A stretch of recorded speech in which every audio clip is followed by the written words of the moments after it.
Hello everyone, welcome again in our online session of Haloalkanes and Haloarenes part 5. In this session, we are going to study some of the important method of preparations of haloalkanes and haloarenes. In a previous session, we have studied about some of the reactions of haloalkanes produced from alcohols, from alkenes, from hydrocarbons, right? From aromatic compounds. We have studied in previous session. In this session, we are going to study some more important chemical synthesis of haloalkanes, as well as we are going to study physical properties of haloalkanes and haloarenes, right? So let's begin the session. Preparation of haloalkanes by halogen exchange reaction, that is, we are just exchanging the one halogen with another halogen to produce our desired haloalkane, right? And it will displace the another halogen atom. So as there is a exchange of halogen atoms in this reaction, so it is named as halogen exchange, right? In this it is having two types. First type is, it is known as Finkelstein reaction or Finkelstein reaction, right?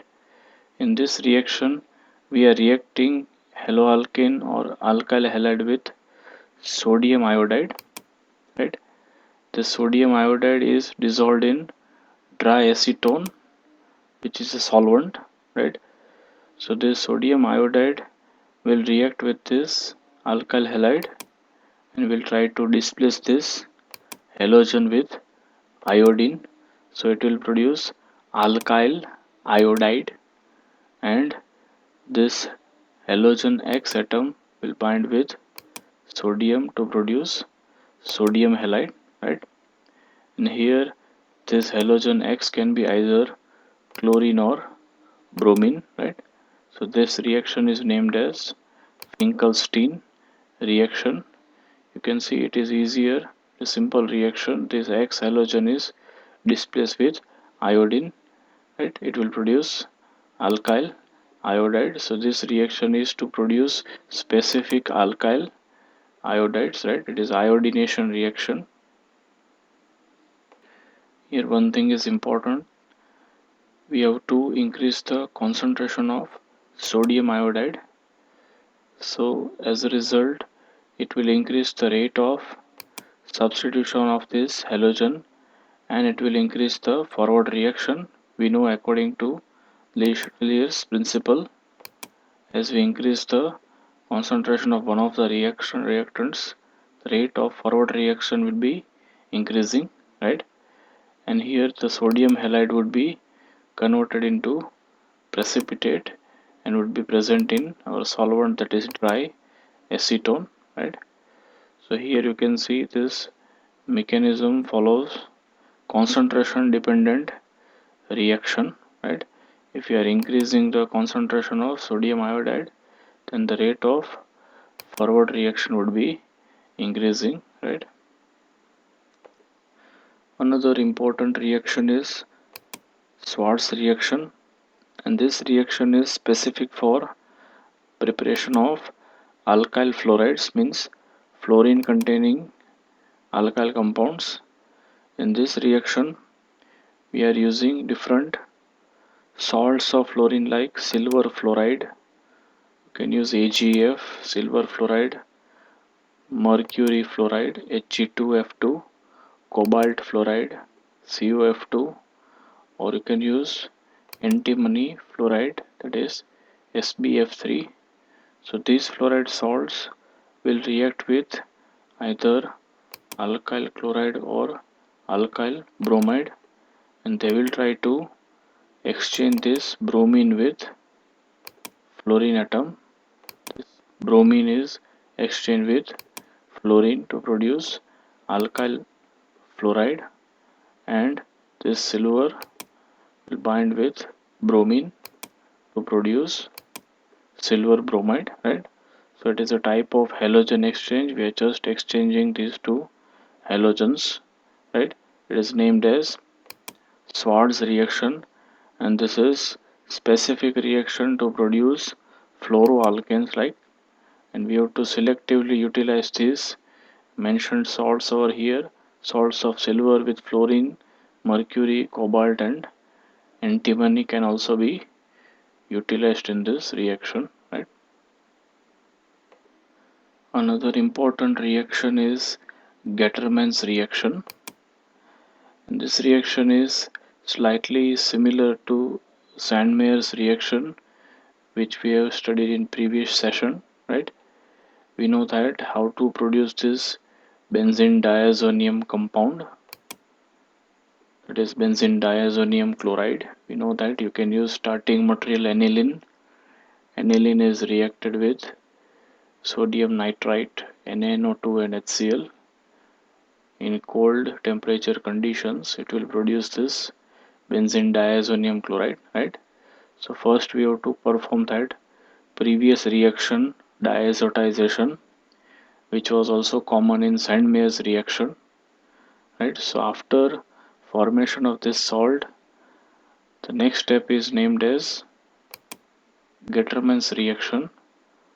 So now in this step, we are using copper metal, powdered copper present in halogen acid like HCl, or either you can use HBr, right? So respectively it will produce chlorobenzene and bromobenzene, right? If you are taking HCl, it will produce chlorobenzene. If you are taking HBr, it will produce bromobenzene, right? And this diazonium group N triple bond N, it is converted into N2 gas, dinitrogen gas, and this chlorine over here, it is liberated as Cl minus, that is chloride ion. So this second step, first step is again diazotization. It is common from aniline or aminobenzene converted to benzene diazonium chloride. And next step is named as Gattermann's reaction, right? So there is one slight difference with Sandmeyer's reaction. We know that here in Sandmeyer's reaction we were taking Cu2x2, right? Either Cu2Br2 or Cu2Cl2, that is cuprous salts are taken, but here in Gattermann's reaction we are taking copper metal, that is pure powdered copper metal in HCl, right? So that is a slight difference between Gattermann's and Sandmeyer's reaction. So you can remember that. Another important reaction is Ball-Schiemann reaction. Now this reaction is specific to produce fluorobenzene, right? In this method, the first step is again slightly similar like diazotization reaction with HNO2, or either you can use NaNO2 plus HCl. Ultimately it will produce nitrous acid, that is HNO2. This nitrous acid will react with this aniline to produce diazonium salt, right? That is benzene diazonium compound. Now here there is one specific thing. We are utilizing HbF4, that is fluoroboric acid. This fluoroboric acid will produce H plus and BF4 minus, that is fluoroborate ion. Right? BF4 minus fluoroborate negatively charged will get attracted with this positively charged nitrogen and will produce benzene diazonium fluoroborate, right? It is named as fluoroborate, benzene diazonium fluoroborate. Either you can write N triple bond N BF4 negative, or you can write N2 plus BF4 minus. It is one and the same thing, diazonium salt with fluoroboric acid, right?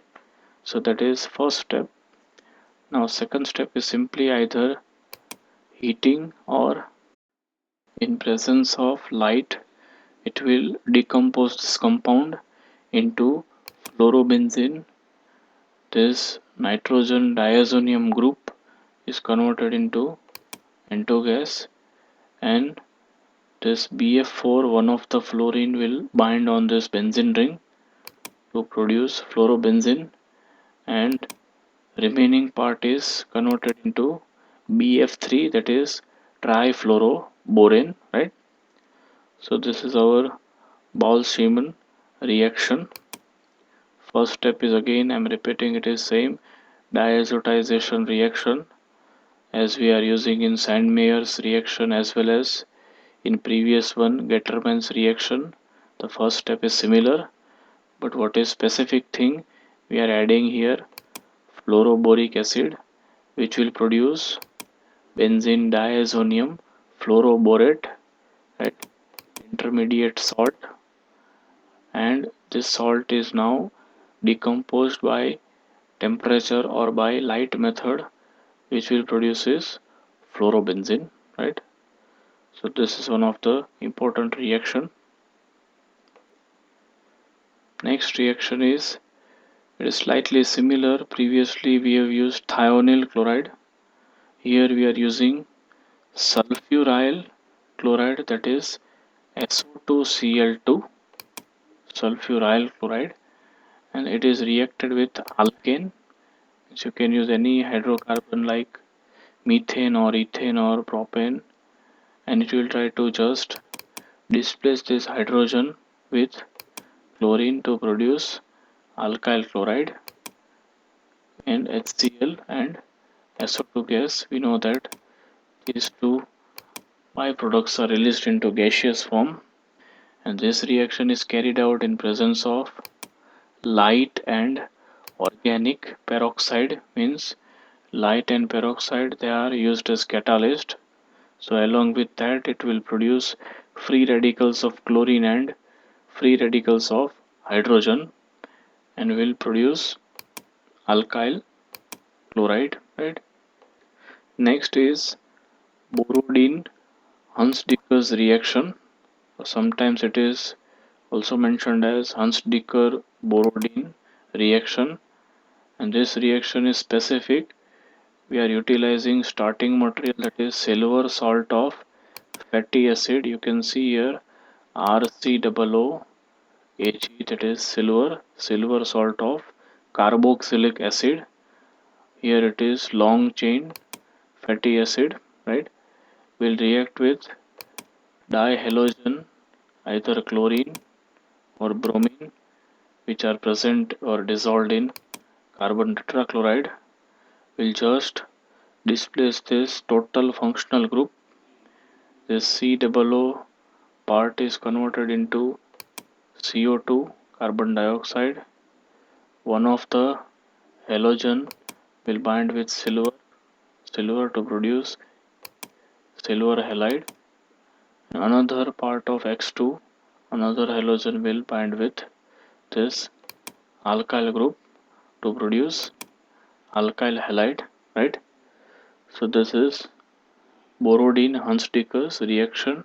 You have to remember, here we are using silver salt of fatty acid or silver salt of carboxylic acid having long alkyl chain, which reacts with halogen in presence of carbon tetrachloride as solvent, which will displace this COO unit into CO2, and the silver will produce silver halide as a byproduct, and it will produce either alkyl chloride or either alkyl bromide, right? And in this slide you can see all the methods of preparation of haloalkanes are mentioned here. That is method from alcohols that we have seen previously by using phosphorus halides, thionyl chloride, either dihalogen with red phosphorus, PX3, PX5 with halogen acid, that is Lucas test. All these methods are from alcohol to haloalkanes.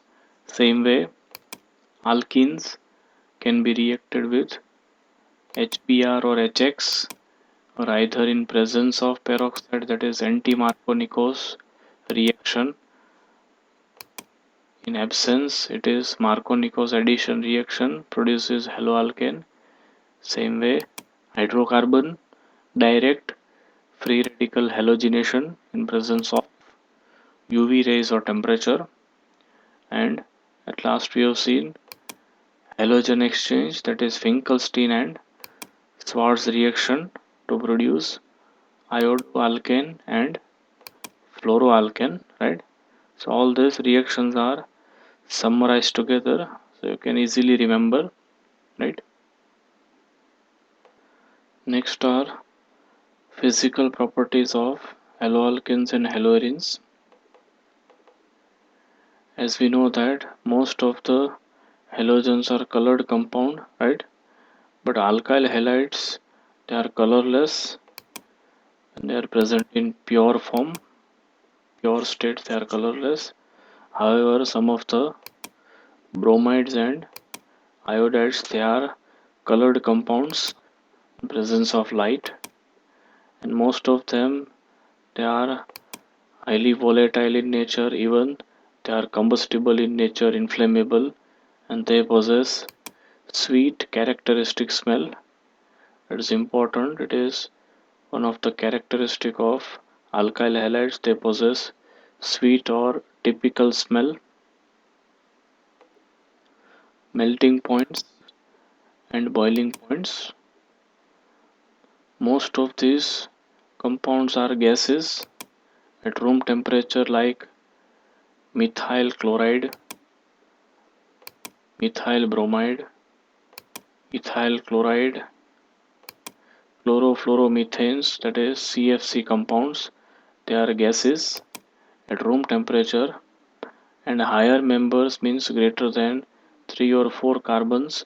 They are liquids or solids, and even some of these organic halogen compounds are generally slightly polar in nature, that we have studied already in nature of CX bond, that carbon and halogen bond is slightly polar in nature, right?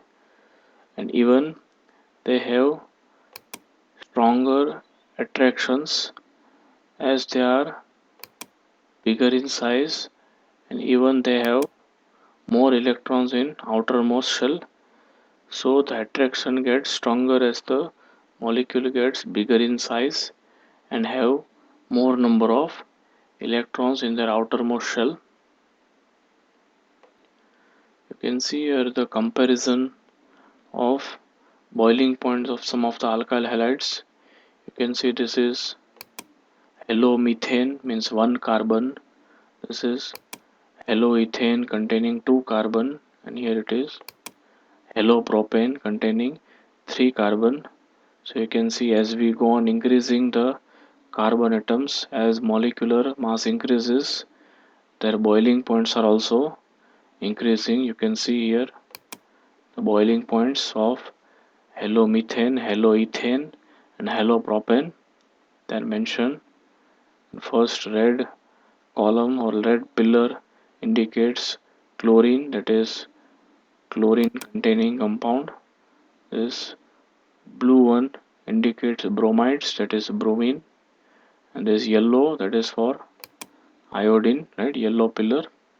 So as we go on increasing the carbon chain, the boiling points are increasing, and even you can see chlorine, bromine, and iodine. Iodine pillar has maximum boiling point, because we know that down the group, when we are going in halogens, fluorine, chlorine, bromine, iodine, as the atomic mass increases, their melting points and boiling points are also increasing. So here there is some of the comparison in between this alkyl halides, right? So similarly, as we go on also introducing the branching in this carbon chain, you can see here it is linear, normal, bromobutane, it is 4 carbons, so it is N-butane. Here there is secondary branching 2 degree, secondary bromo-butane or 2-bromo-butane, and here it is tertiary branching. This carbon is 3 degree, tertiary butyl bromide, right? So as we are going on increasing the branching, what is happening? The boiling point you can see 375, 364, 346. The values are decreasing, means as we are increasing the branching in isomeric haloalkanes, the boiling points are continuously decreasing, because we know that the surface area of this highly branched compound is larger. More branching means more surface area, so easily it gets evaporated. So the boiling point would be lower value as compared to the normal chain. The normal chain has lower surface area, while this branched compound is having higher surface area. So on the basis of that, the tertiary isomer, that is 2-bromo-2-methyl propane, or you can also name it as tertiary butyl bromide, 3 degree butyl bromide, would be having least boiling point, right?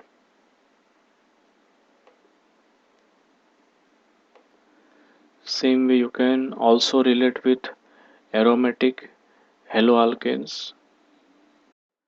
It is showing the comparison for isomeric dihalobenzene. You can see that is ortho dichlorobenzene, meta dichlorobenzene, and para dichlorobenzene, out of which the para isomer has a symmetric structure. It is symmetry.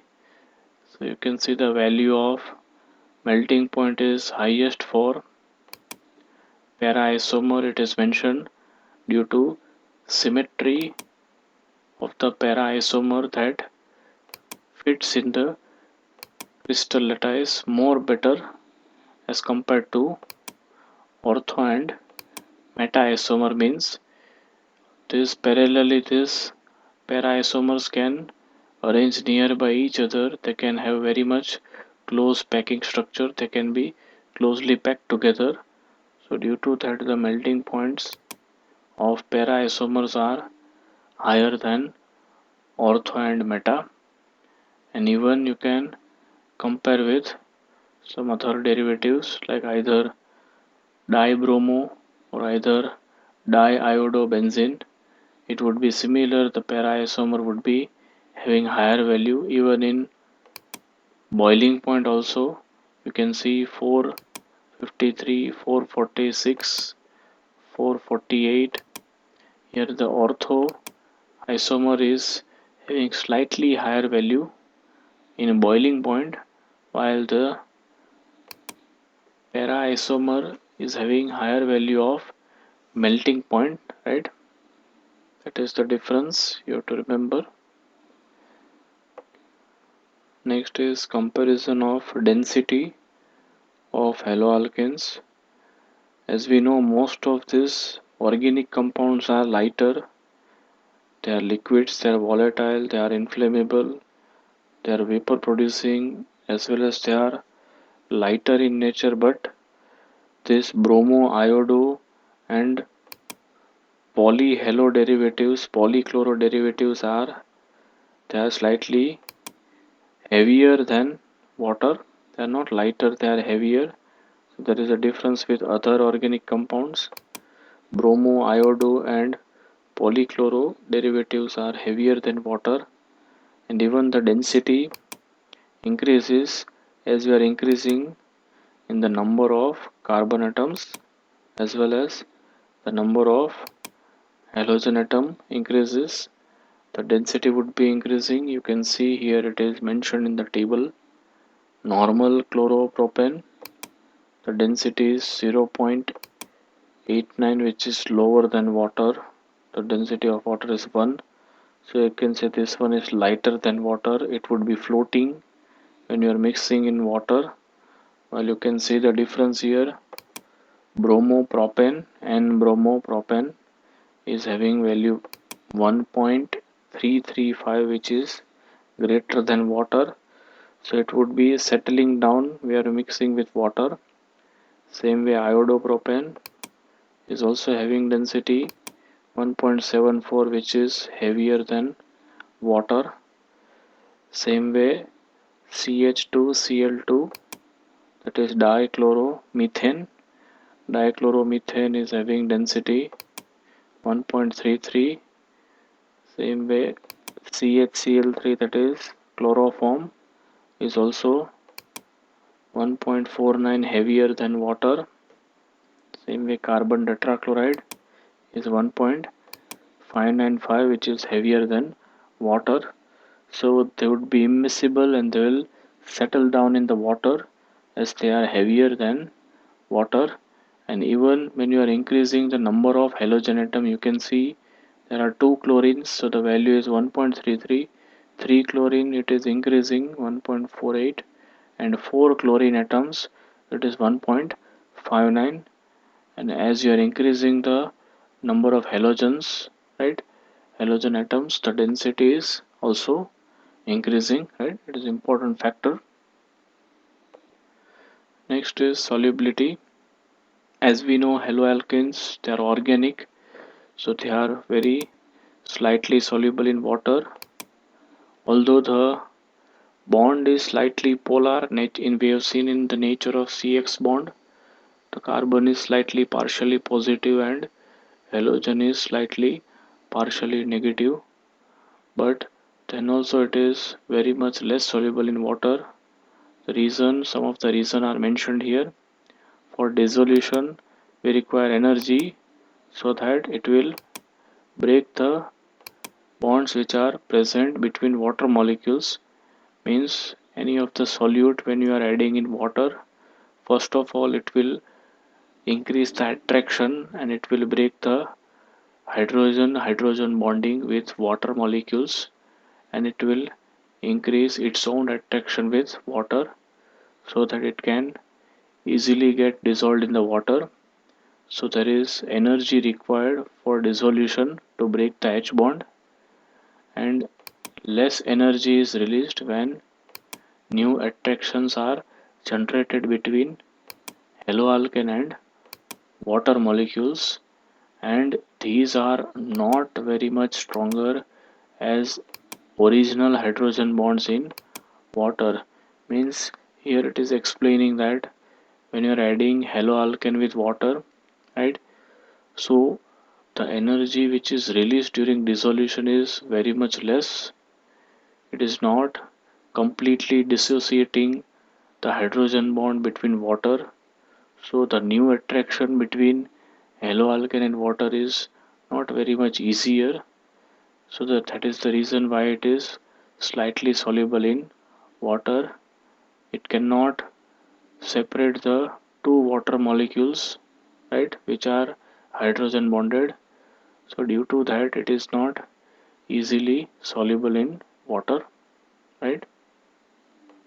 So as a result there is the solubility of haloalkane water is low.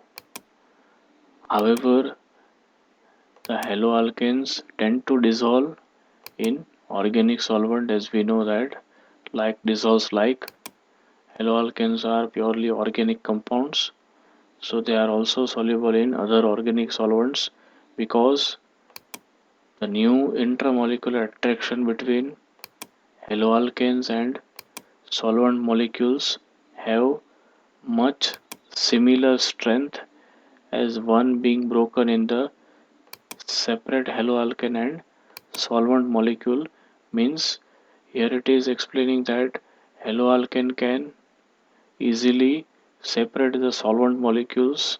Suppose you are taking petroleum ether, right, as a solvent, so now there would be attraction between two ether molecules, and this haloalkane can easily separate these two ether molecules. It can break the attraction force, it can break the intermolecular attraction, and itself will produce new intermolecular attraction between haloalkane and solvent. So as a result, it can get easily soluble in this organic solvent while it is very much less soluble in water, right? Some of the important points are mentioned here. Solubility: all organic halides are insoluble in water, right? And only soluble in common solvents like carbon tetrachloride or either our normal hexane, N-hexane or cyclohexane.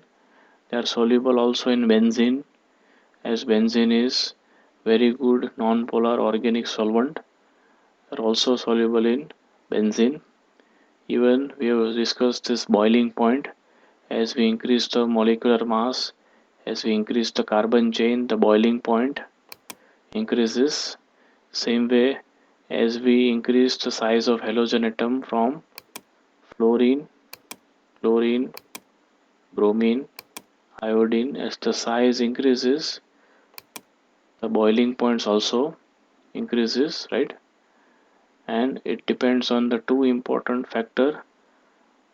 The alkyl halides have higher melting points than alkanes. They have higher melting point. The reason is polarity and molecular mass. They are more polar than alkane, alkenes and alkynes, right? And even they have higher molecular masses. So due to these two reasons, the melting point of alkyl halides are higher than the alkanes, right? So these are some of the important physical properties of haloalkanes and haloarenes, right? So now in next session we are going to study about some more important chemical properties as well as some of the important chemical reactions of haloalkanes and haloarenes, right?